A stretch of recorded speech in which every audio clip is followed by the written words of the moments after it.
Hi, it's Chris Kao, Game Director for DC Universe Online. We're here in New York for Comic-Con, showing off Character Create for the very first time. This is how you make your own hero or your own villain, and now you're getting the scoop, the story behind how it all came to be. So let's hop in and make ourselves a new legend.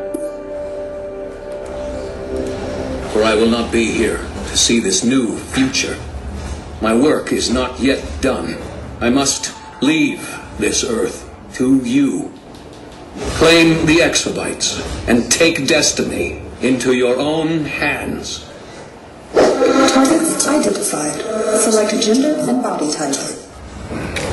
Alright, so here we are with character creation, but this is really the beginning of your story, right? This is not just, hey, I'm going to make a hero out of nowhere. This is how do you become a legend in the DC universe, and it begins with the story that was set up in the movie, right? You have these exabytes, they have the powers from all of the future heroes and villains, and what you're actually doing is from the perspective of the exabytes, you're downloading information to a new hero or villain.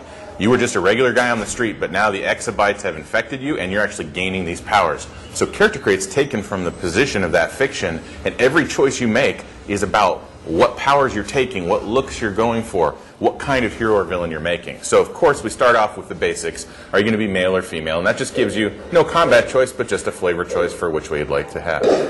You also have body type choice in here. Large, medium, or sort of Robin's extra small there, based on what you want to do and who you want to be. We'll choose them sort of your standard one. Select exabyte download type. Create custom configuration or imprint using data from an Earth hero or villain. So here's where you make an interesting choice. If you know what kind of DC character you want to be like, you can choose Inspired By, because that gives you sort of a quick character create. Using available data from existing heroes and villains. So if you want to be like Batman, you want to be like Catwoman, you want to be like Circe, Deathstroke, Lex Luthor, this basically gives you a preset. It gives you an appearance, and it gives you the powers, movement, all the rest that goes into that given character. So literally, 2 button presses, 2 clicks of the mouse, you're in the game, you're punching people in the face, you have your hero, you have your character.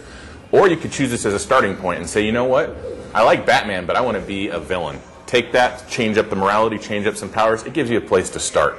In this case, fictionally, you're getting the majority of that download from that character themselves. Of course, a lot of people want to make a custom character. They have that idea in their head and they're like, okay, what are my choices? Hero or villain morality. Start off as a good guy or as a bad guy, which side are you going to choose? Select a personality to determine social behavior. So you want to be comical? Do you want to be a little Jersey Shore going on there, right? Powerful as a normal sort of hero? Primal?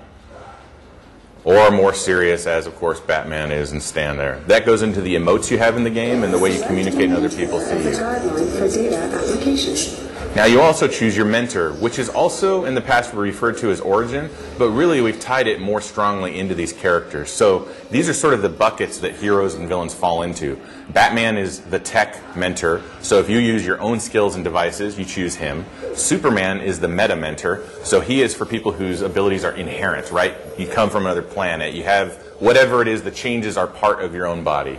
Wonder Woman is the mentor for magic and sort of sorcery or all of those sorts of things. How this impacts you is in 2 important ways. One, it's the type of equipment you ultimately can use, right? Do you use the devices, do you use the more meta things, or do you use magical implements?